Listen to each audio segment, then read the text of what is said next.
Assentados reverentemente, os irmãos vão acompanhar a leitura. Primeira de Paulo aos Tessalonicenses 4, a partir do verso 1.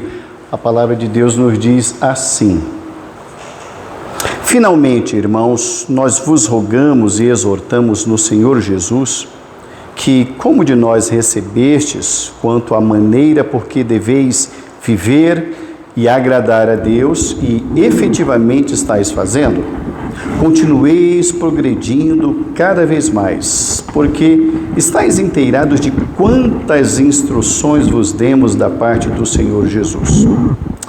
Pois esta é a vontade de Deus, a vossa santificação, que vos abstenhais da prostituição, que cada um de vós saiba possuir o próprio corpo em santificação e honra, e não com o desejo de lascívia, como os gentios que não conhecem a Deus e que nesta matéria ninguém defrauda, que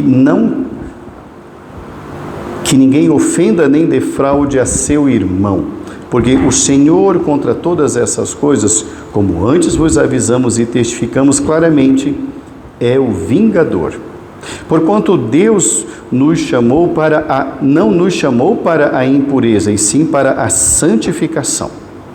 Dessarte, quem rejeita estas coisas, não rejeita o homem, e sim a Deus, que também vos dá o seu Espírito Santo. No tocante ao amor fraternal, não há necessidade de que eu vos escreva, porquanto vós mesmos estáis por Deus instruídos de que deveis amar-vos uns aos outros e, na verdade, estáis praticando. Isso mesmo para com todos os irmãos em toda a Macedônia. Contudo, vos exortamos, irmãos, a progredirdes cada vez mais e a diligenciardes por viver tranquilamente, cuidar do que é vosso e trabalhar com as próprias mãos, como vos ordenamos, de modo que vos porteis com dignidade para com os de fora, e de nada venhais a precisar. Não queremos, porém, irmãos, que sejais ignorantes com respeito aos que dormem, para não vos entristecerdes como os demais que não têm esperança. Pois se cremos que Jesus morreu e ressuscitou, assim também Deus, mediante Jesus, trará em sua companhia os que dormem. Ora, ainda vos declaramos por palavra do Senhor isto: nós, os vivos, os que ficarmos até a vinda do Senhor, de modo algum precederemos os que dormem. Porquanto o Senhor mesmo, dada a sua palavra de ordem, ouvida a voz do arcanjo e ressoada a trombeta de Deus, descerá dos céus, e os mortos em Cristo ressuscitarão primeiro. Depois nós, os vivos, os que ficarmos, seremos arrebatados juntamente com ele entre nuvens, para o encontro do Senhor nos ares, e assim estaremos para sempre com o Senhor.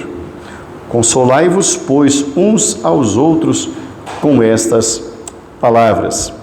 Amém. Que Deus nos abençoe, irmãos.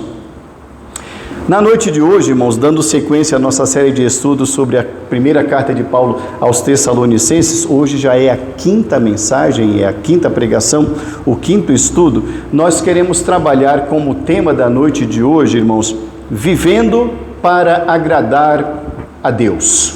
Vivendo para agradar a Deus. E eu tiro o tema exatamente do que está escrito no verso 1. O verso 1 nos fala sobre isso, viver para agradar a Deus. Paulo tem uma preocupação muito grande com aquela igreja que lhe é muito querida. A igreja em Tessalônica, como nós temos aprendido, irmãos, ela tem valores, ela tem virtudes, é uma igreja amorosa, é uma igreja que tem um carinho muito grande pelo apóstolo Paulo, tem boas recordações dele, é uma igreja firme na fé. Paulo também nutre muito carinho pela igreja. Entretanto, o contexto da igreja de Tessalônica, na cidade de Tessalônica, é um contexto de muita perseguição. Eles enfrentam muitas perseguições, existem muitos impasses ainda na vida espiritual, e eu quero deixar isso claro.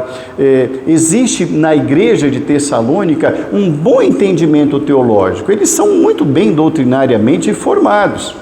Paulo os doutrinou muito bem, eles têm um bom conhecimento da palavra de Deus, eles revelam um bom conhecimento das doutrinas, mas existe uma questão na igreja que está pegando. E Paulo escreve essa carta e agora ele vai tratar de algumas coisas que são muito claras, que estão fervilhando na igreja.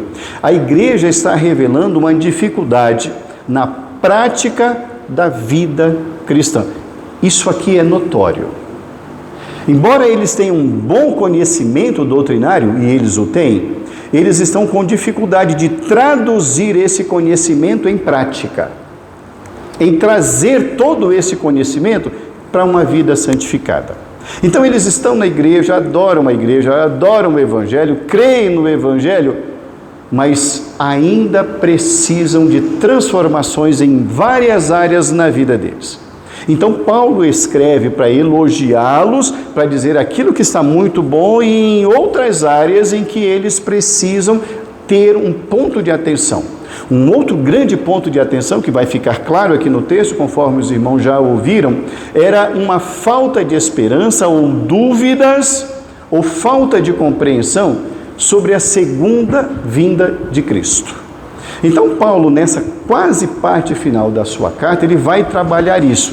Então a grande preocupação de Paulo aqui é fazer com que a igreja viva de forma a agradar a Deus. Por isso o tema, vivendo para agradar a Deus. Nós vamos extrair desse texto aqui, irmãos, 3 pontos, que são os 3 pontos que Paulo trabalha neste capítulo. Ele vai extrair aqui, irmãos, 3 tópicos, 3 assuntos dentro desse capítulo que fazem com que nós observemos o que estava se passando na igreja, que são pontos de atenção para que a igreja vivesse uma vida que agradasse a Deus.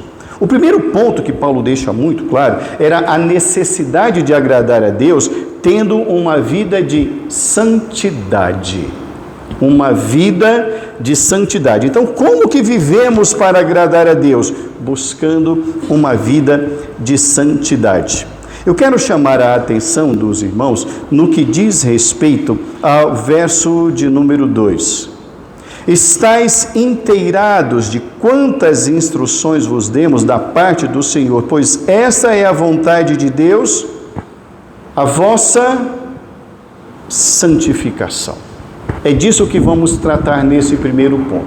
Não existe uma vida que agrade a Deus sem passar por esse processo de uma vida de santificação. Quando Paulo está dizendo aqui no verso 3, essa é a vontade de Deus, a vossa santificação, ele está deixando uma coisa muito clara para a igreja. A igreja de Cristo Jesus foi chamada a uma vida de santidade. Então, há um chamado à santidade. E aqui, irmãos, como nós sempre falamos quando a gente trabalha o tema santidade, a palavra santificar não é ser sem pecado. Não, nunca significou isso. É viver uma vida de consagração. Então, santidade é separado do mundo para Deus. Temos falado isso nesses últimos domingos. Então, é ter a consciência de que nós não somos de nós mesmos, mas que nós pertencemos ao Senhor. Então, esse chamado à santidade, irmãos, não é se isolar do mundo ou das pessoas, é se comprometer em buscar ter o caráter de Cristo. É esse compromisso. É saber que Ele é o modelo, Ele é o paradigma. E aí nós vamos observar na leitura sequencial do texto, irmãos, que a santidade envolve domínio próprio. Não existe santidade sem essa busca do domínio próprio. Observe muito bem no verso de número 4 que ele diz, depois que ele fala, parem dessa vida torta, lá no verso 3, parem da prostituição, isso era comum entre eles. Então ele vai dizer, pode parar. Não, assim não. Negativo. Parem. Aí no verso 4 ele diz, aprendam a possuir o próprio corpo em santificação. Domínio próprio. Então, quando Paulo está dizendo fomos chamados à santificação, santificação não significa dizer, já sou salvo, oba, vou viver aquilo que eu quero. Não. Isso não é vida de compromisso com o Senhor. Então, ele diz, aprendam a possuir o próprio corpo. Então, santidade envolve domínio próprio. Paulo, irmãos, aqui vai tendo o zelo, o carinho de pontuar aquelas questões que eram muito comuns na vida da igreja de Tessalônica naquela época. Ele sabe, porque como os irmãos muito bem já sabem, Paulo não pôde estar lá em Tessalônica, então ele enviou o pastor Timóteo para lá. Quando Paulo manda Timóteo, Timóteo conversa com o pessoal, toma ciência do que tudo está acontecendo e volta para Paulo dizendo, Paulo, isso aqui está sendo comum, a galera não está vivendo uma vida de santidade, não. Então Paulo diz, parem, nós somos chamados para agradar ao Senhor. A vida comum do dia a dia, ela passa por uma vida de domínio próprio. A mensagem que ele está deixando aqui muito clara, irmãos, é a seguinte, o corpo não é seu. O corpo é do Senhor. Observe lá o que está escrito aí no verso de número 5. Cada um saiba possuir o próprio corpo, não com o desejo de lascívia. Lascívia, irmãos, é um pensamento mau. Só pensa em coisa errada. Só pensa em fazer da vida uma vida de prazer sexual. Isso é ser dominado pela lascívia. Lascívia é esse pensamento exagerado sexual. E ele vai dizer que isso é comum entre quem não conhece a Deus. Olha lá o verso de número 5. Como os gentios que não conhecem a Deus. Os gentios aqui está dizendo é aquele povo que não conhece a Deus. Então ele vai dizer, irmãos, de uma forma muito clara, lá no verso 7. Olha lá o verso 7.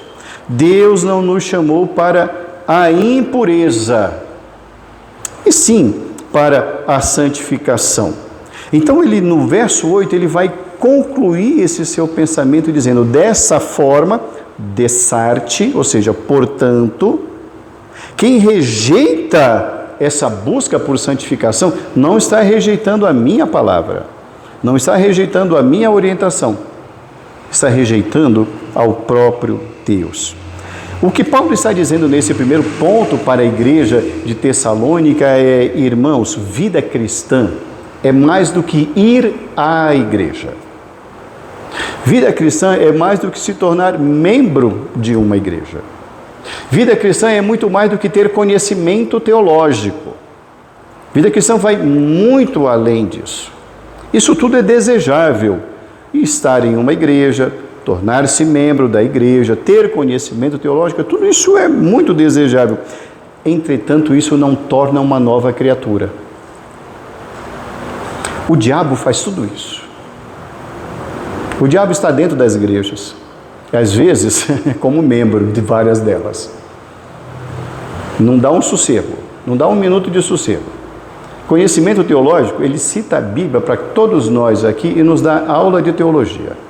Aliás, a Bíblia nos fala que ele também é crente. Mas é um diabo.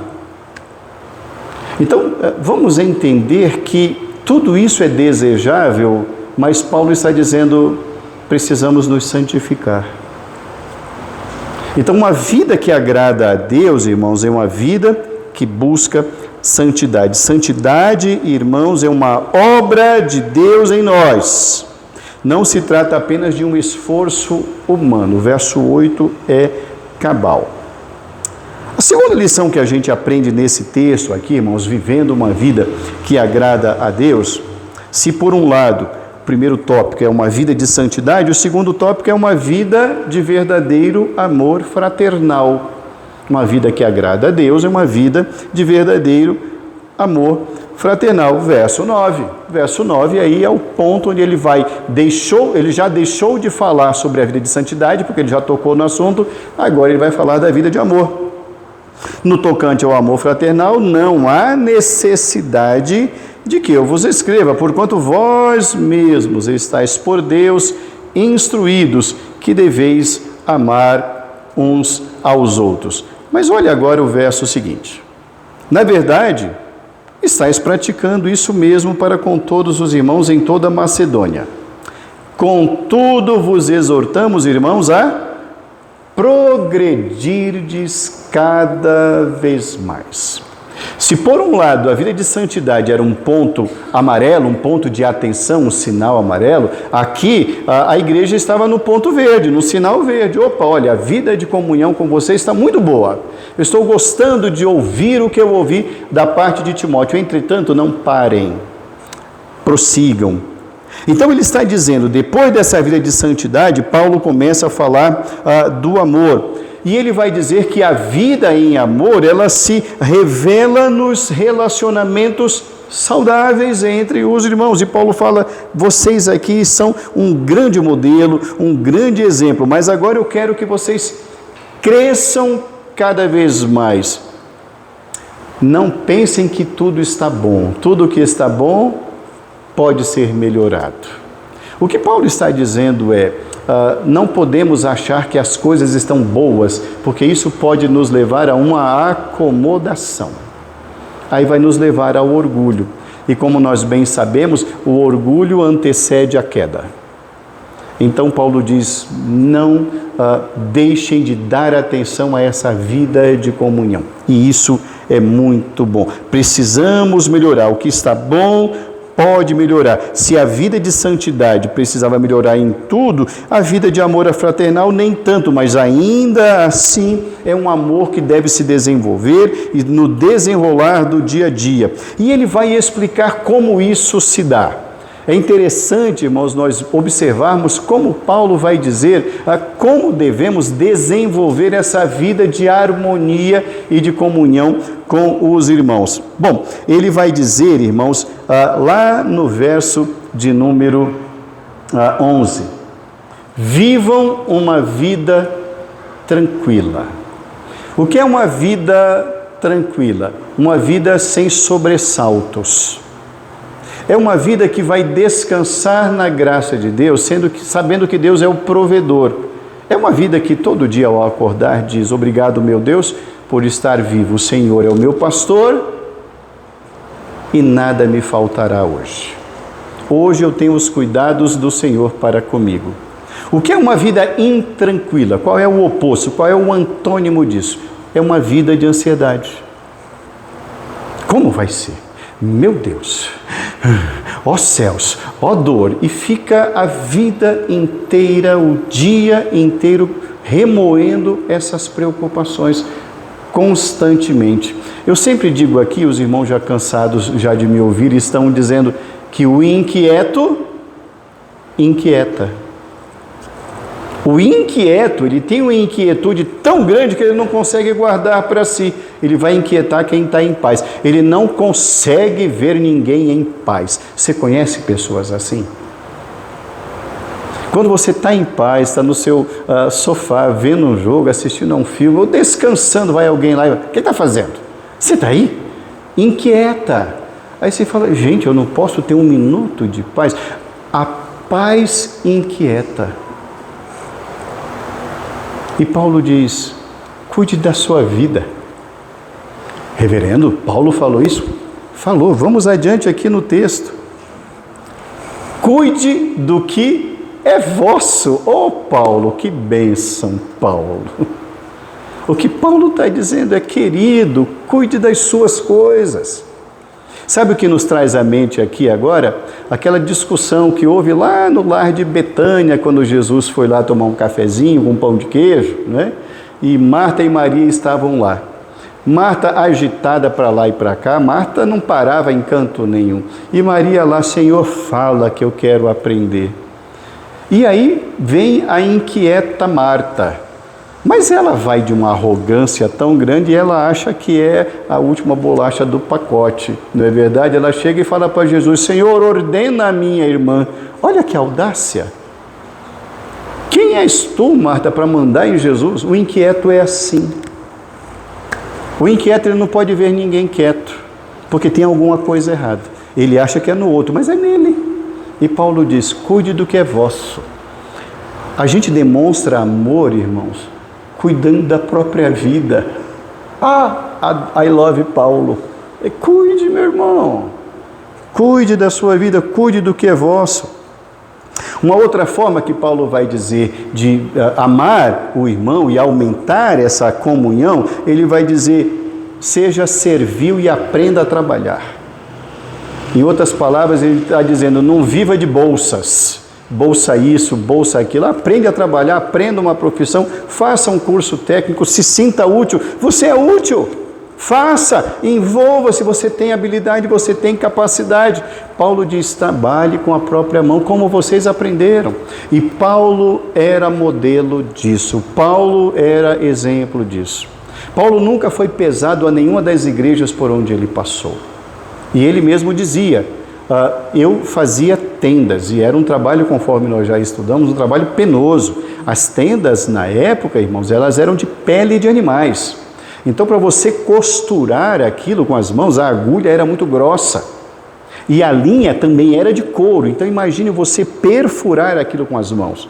Eu imagino que Paulo tinha esses dedos aqui todos estourados e calejados.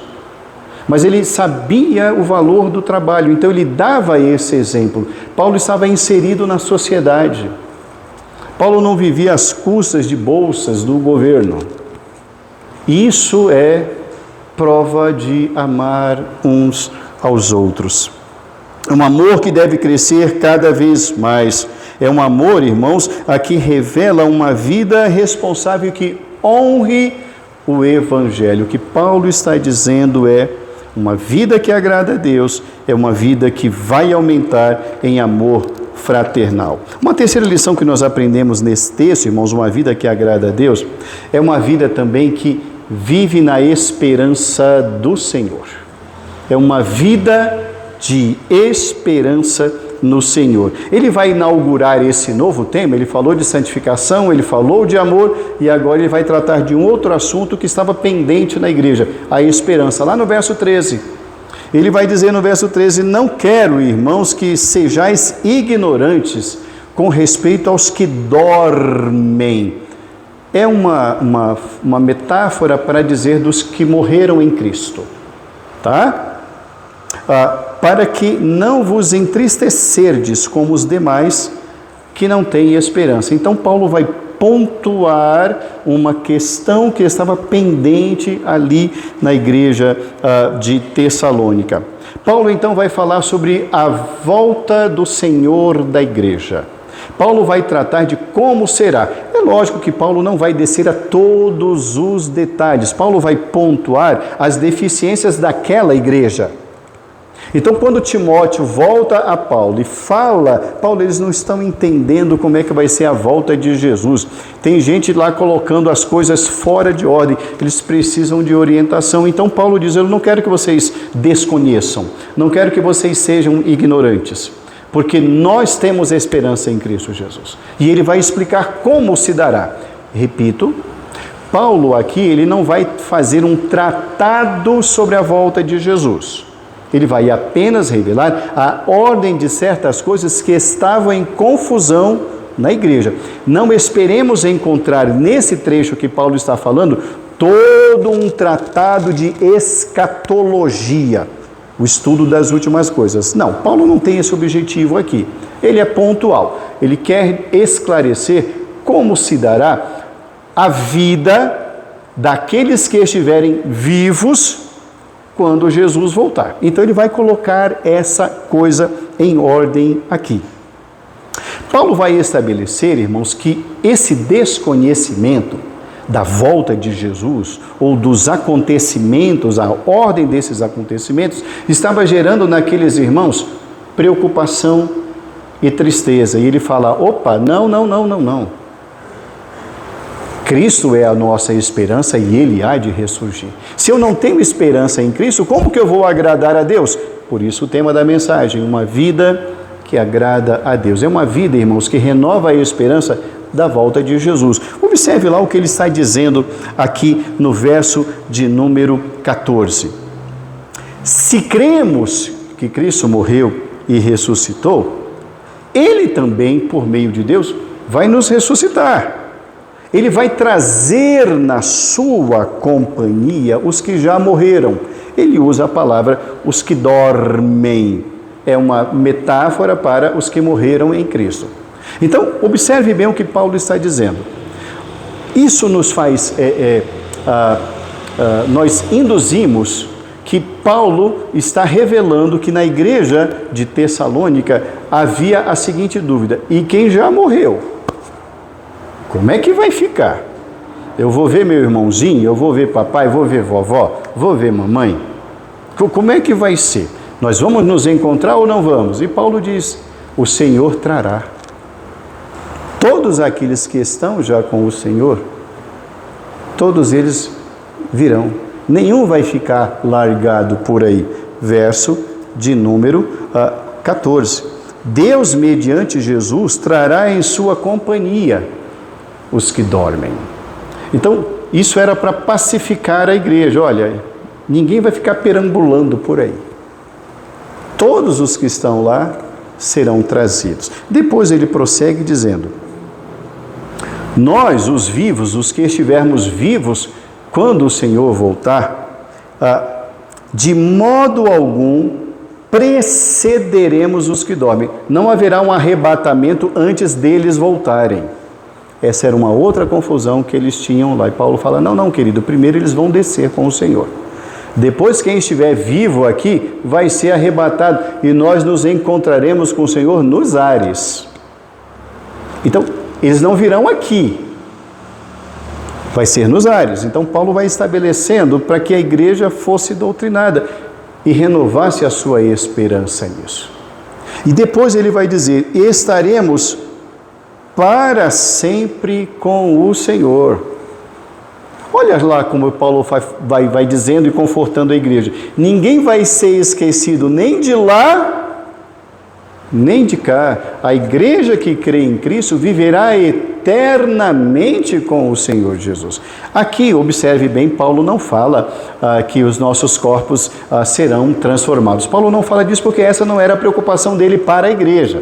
Mas haverá, sim, uma transformação da matéria do corpo humano para que seja glorificada essa matéria. Ninguém sabe como vai ser, a Bíblia não tece detalhes sobre isso, mas o corpo será um corpo glorificado. Reverendo, o que é um corpo glorificado? É um corpo com propriedades eternas. Então, olha que bênção, não vai cair cabelo, gente, vai ser uma bênção. Nós não vamos precisar de óculos, nós não teremos gripe, resfriado, o dente não vai cair, não vai ter gripe, não vai ter bicho de pé, gente, vai ser uma bênção. Então vai ser um corpo que terá propriedades eternas. Esse nosso corpo, ele foi feito para isso, para envelhecer mesmo. Então nós envelhecemos. E Paulo diz: não, quando formos para lá, seremos todos transformados. Ele não desce a detalhes aqui, repito, não quero falar de novo sobre isso. Mas ele diz, irmãos, que antes disso, lá no verso de número 16, ele fala de uns sinais que antecederão essa volta de Jesus. Então ele está dizendo: depois de uma palavra de ordem, haverá uma ordem de Deus. Dada essa ordem, depois que o arcanjo repetir essa ordem, então nos diz o texto: a trombeta de Deus vai ser ressoada. Então descerá dos céus e os mortos em Cristo ressuscitarão primeiro. Então haverá ainda esse clangor da trombeta, haverá ainda essa ordem. O que Paulo está dizendo é: nenhum homem tem poder de estabelecer datas. É isso que Paulo está dizendo. Por quê? Porque sempre houve isso. Essa questão de marcar datas para a volta de Jesus, irmãos, não é nova. Isso é muito antigo. Então Paulo diz: para com isso. Ouviu trombeta? Não, então para. Não fica desesperado. Tenha a esperança que esse dia há de voltar. Esperando a volta do Senhor, irmãos, nós teremos uma vida de santificação e amaremos-nos cada vez mais. Isso agrada a Deus. Então, esse arrebatamento, Paulo está dizendo isso para doutrinar a igreja. Ele vai trabalhando esse tempo dizendo: gente, nós ficaremos para sempre com o Senhor. Nós não retornaremos, essa pátria não é nossa, nossa pátria não é aqui. E por último, irmãos, Paulo vai falar lá no verso de número 18: consolai-vos, pois, uns aos outros, com essas palavras.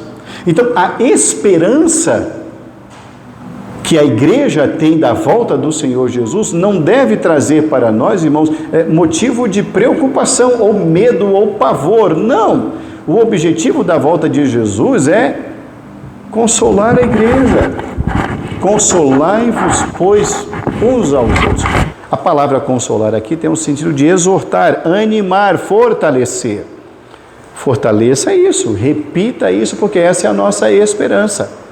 Uma vida que agrada a Deus, irmãos, e Paulo está vendo isso na igreja de Tessalônica, é uma vida que nunca vai se esquecer da nossa identidade. Nós somos do Senhor.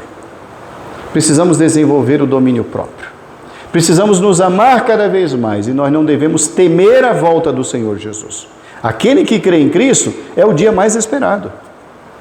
Quem crê no Senhor Jesus aguarda a sua volta e diz: Maranata, vem, Senhor Jesus. Não deve ter medo, desesperança ou desespero.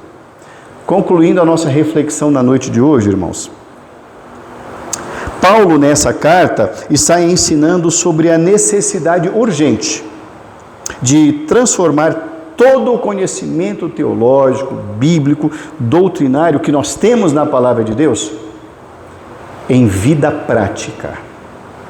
É isso que a igreja de Tessalônica precisa. Eu preciso traduzir todo esse meu arcabouço doutrinário teológico em uma vida de santidade. Eu preciso entender que o meu corpo não me pertence, é isso que Paulo está dizendo. Devemos buscar a santificação das nossas vidas constantemente. Ali no contexto da igreja de Tessalônica, irmãos, um problema latente ali era a prostituição. A galera ia para a igreja, mas também, além de ir para a igreja, ia para outros lugares. Aquele era o problema daquela igreja. Talvez o nosso não seja esse, sejam outros. A mesma coisa. A vida de santificação, a busca de santificação constante, para que vivamos uma vida de forma que agrade ao Senhor. Ele também, estamos aprendendo hoje, ele está estabelecendo que nós devemos viver uma vida de comunhão uns com os outros, cuidando da própria vida, nos preocupando com as nossas coisas e deixando a vida do outro, como o próprio nome diz, ser do outro. Isso é amor. Paulo está deixando uma coisa muito clara: eu estou vendo pessoas invasivas aí. Estou vendo pessoas invasivas. Olha, cuide da sua vida, cuide do que é vosso. Mas cuide mesmo. Atente-se a isso. Devemos aprender também hoje, irmãos, a dar à tristeza a dimensão exata dela. Onde que eu encontro isso? Quando Paulo está falando sobre a volta de Jesus, que aquilo era motivo de tristeza, morreu, e agora? O que é que eu vou fazer? Morreu, nunca mais vou ver meu filho, nunca mais vou ver vovô, vovó. Ele diz: pode parar, nós vamos nos encontrar e viveremos para sempre. A tristeza, irmãos, por perdas, vamos usar essa expressão, ela é comum e ela é natural, e não é errado nós nos entristecermos pelas perdas. Não, isso não é errado. Mas o que nós estamos estabelecendo aqui pela palavra de Deus, irmãos, é que devemos dar à tristeza a dimensão e o peso exatos. É saber que nos encontraremos um dia e viveremos eternamente juntos. Então, quando nós entendemos isso, nós colocamos a tristeza no seu devido lugar. Nós não deixamos nos dominar por ela, mas nós vamos nos permitir ser dominados pela esperança da vida eterna com Cristo Jesus. O que nós estamos aprendendo aqui também hoje, irmãos, é que nós precisamos considerar as nossas vidas. É o que Paulo está falando para a igreja de Tessalônica. Parem com as coisas erradas. Considerem o que vocês estão fazendo. Precisamos examinar e considerar nossa vida moral, nossa postura ética. Precisamos ainda, irmãos, investir ainda mais nas boas relações com os irmãos. E precisamos também nos consolar com as promessas da volta do Senhor Jesus Cristo. É isso que nos alimenta, essa é a nossa esperança. E vivendo dessa forma, teremos uma vida que agrada ao nosso Deus. Eu concluo a mensagem de hoje, irmãos. Vou pedir para o Alexandre colocar na tela para a gente. Segunda carta de Paulo aos Coríntios 5,17, Alexandre, por gentileza. E com esse texto nós vamos ler juntos esse texto. Leiamos, irmãos. E assim, se alguém está em Cristo, é nova criatura. As coisas antigas já passaram, eis que se fizeram novas. Então estamos em Cristo. Então nós somos uma nova criatura. A vida pregressa, a vida pretérita, a vida passada, ela deve permanecer exatamente lá, no passado. Somos nova criatura. E somos nova criatura não porque nós nos tornamos novos, mas é porque o Senhor faz novas todas as coisas. É Ele quem coloca uma pedra no nosso pecado do passado. É Ele mesmo quem enterra o velho homem. É Ele. Mas a igreja de Tessalônica e a igreja de Cristo precisa entender isso. O passado precisa ficar no passado. Dessa forma, irmãos, viveremos uma vida que de fato agrada a Deus. Que assim Deus nos ajude em nome de Jesus. Amém.